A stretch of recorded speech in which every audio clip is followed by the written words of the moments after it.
Okay, I'm going to show you how to do a running stitch today. I've got my needle threaded knot at the end. This is a really basic stitch and it's really great for sewing two pieces of felt together. So I'm going to start in between the two layers of felt. I'm going to bring my needle up,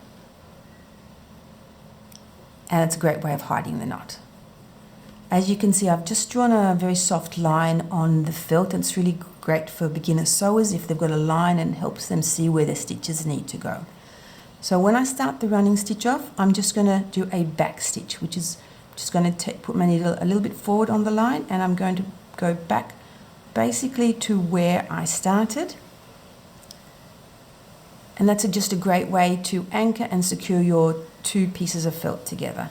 Now I'm starting my running stitch, and to do that I'm just going to start back here, go down and up through the felt and pull. It's always down, up and pull.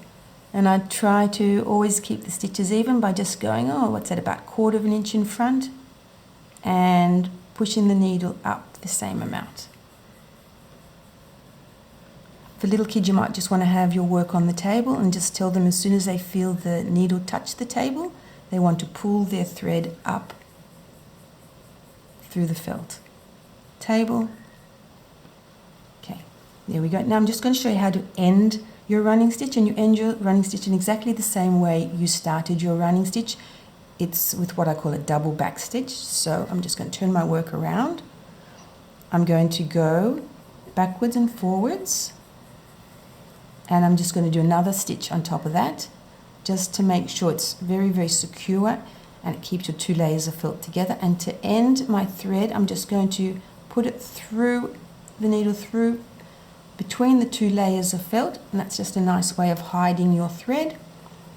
I'm going to snip it, and now you're ready to start sewing again. And whenever you do a running stitch, you're going to start with a back stitch, double back stitch, and you're going to start with the double back stitch and end with the double back stitch.